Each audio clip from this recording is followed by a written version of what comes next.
नमस्कार, आपका स्वागत है।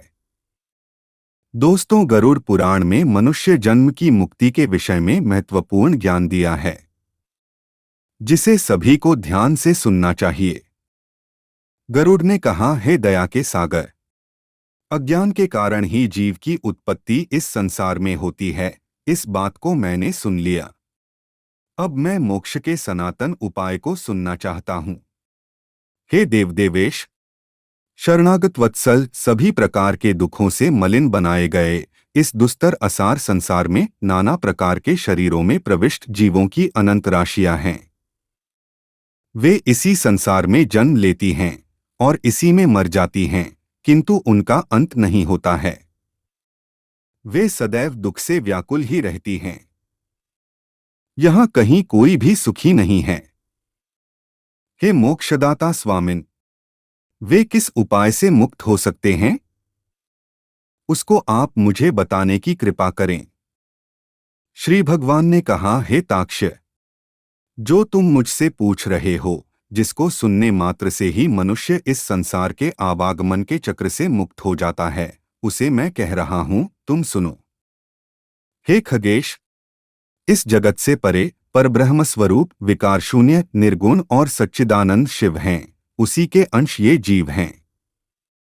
अनादि कर्मों के प्रभाव से प्राप्त शरीरादि नाना उपाधियों में होने के कारण परस्पर भिन्न भिन्न हो गए हैं। सुख दुख प्रदान करने वाले पुण्य और पापों का उनके ऊपर नियंत्रण है। उसी कर्म के अनुसार उन्हें जाति, देह, आयु तथा भोग की प्राप्ति होती है। सूक्ष्म या लिंग शरीर के बने रहने तक पुनः पुनः जन्म मरण की परंपरा चलती रहती है। स्थावर, कृमि, पक्षी, पशु, मनुष्य, धार्मिक, देवता और मुमुक्षु यथाक्रम 4 प्रकार के शरीरों को धारण करके हजारों बार उनका परित्याग करते हैं। यदि पुण्य कर्म के प्रभाव से उनमें से किसी को मानव योनि मिल जाए तो उसे ज्ञानी बनकर मोक्ष प्राप्त करना चाहिए। 84 लाख योनियों में स्थित जीवात्माओं को बिना मानव योनि मिले तत्वज्ञान का लाभ नहीं मिल सकता है। इस मृत्युलोक में हजार ही नहीं, करोड़ों बार जन्म लेने पर भी जीव को कदाचित ही संचित पुण्य के प्रभाव से मानव योनि मिलती है। यह मानव योनि मोक्ष की सीढ़ी के समान है। इस दुर्लभ योनि को प्राप्त कर जो प्राणी स्वयं अपना उद्धार नहीं करता है, उससे बढ़कर पापी इस जगत में दूसरा कौन हो सकता है।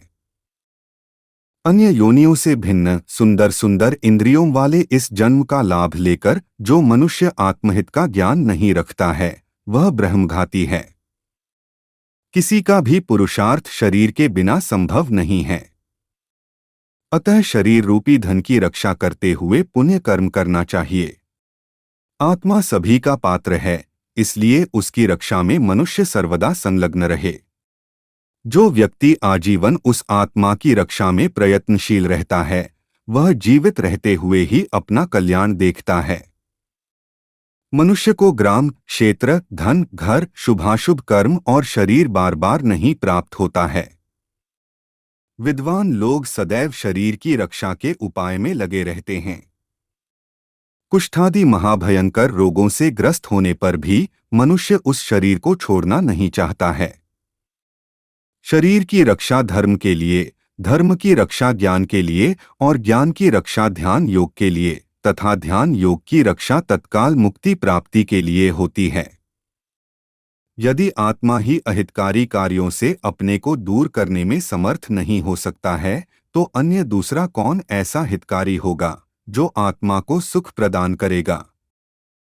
यहीं इसी लोक में नरक रूपी व्याधि की चिकित्सा नहीं की गई तो औषधि विहीन द परलोक में जाकर रोगी उससे मुक्ति का क्या उपाय करेगा। बुढ़ापा तो बाधिन के समान है।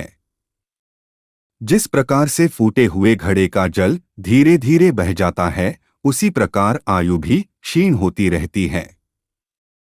शरीर में विद्यमान रोग शत्रु के सदृश कष्ट देते हैं, इसलिए कल्याण इसी में है कि इन सभी से मुक्ति प्राप्त करने का सत्प्रयास किया जाए। जब तक शरीर में किसी प्रकार का दुख नहीं होता है, जब तक विपत्तियां सामने नहीं आती हैं और जब तक शरीर की इंद्रियां शिथिल नहीं पड़ती हैं, तब तक ही आत्मकल्याण का प्रयास हो सकता है। जब तक यह शरीर स्वस्थ है तब तक ही तत्वज्ञान की प्राप्ति के लिए समयक प्रयत्न किया जा सकता है। कोषागार में आग लग जाने पर मूर्ख कुआं खोदता है, ऐसे प्रयत्न से क्या लाभ। मनुष्य नाना प्रकार के सांसारिक कार्यों में व्यस्त रहने से बीतते हुए समय को नहीं जान पाता है। वह दुख सुख तथा आत्महित को भी नहीं जानता है।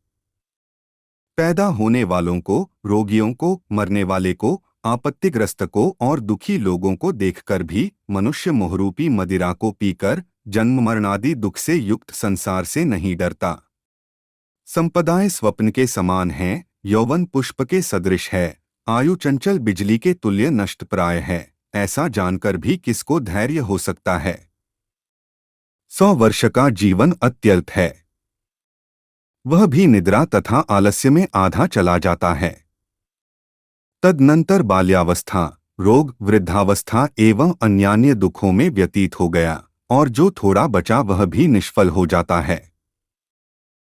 जिस कार्य को तुरंत आरंभ कर देना चाहिए उसके संदर्भ में जो उद्योगहीन होकर बैठा है, जहाँ जागते रहना चाहिए वहाँ जो सोता रहे तथा भय के स्थान पर जो आश्वस्त होकर रहता है, ऐसा वह कौन मनुष्य है जो मारा नहीं जाता। जल के फेन के समान इस शरीर को आक्रमण करके जीव स्थित है। यहाँ जिन प्रिय वस्तुओं के साथ सन्निवास है वे अनित्य हैं। अतः जीव कैसे निर्भय होकर नितांत अनित्य शरीर, भोग और पुत्र कलत्रादि के साथ रहता है। जो अहित में हित, अनिश्चित में निश्चित और अनर्थ में अर्थ को विशेष रूप से जानने वाला है, वह व्यक्ति अपने मुख्य प्रयोजन को नहीं जानता। जो देखते हुए भी गिर जाता है, जो सुनते हुए भी सद्ज्ञान को नहीं प्राप्त कर पाता है, जो सद्ग्रंथों को पढ़ते हुए भी उसे नहीं समझ पाता है, वह देवमाया से विमोहित है।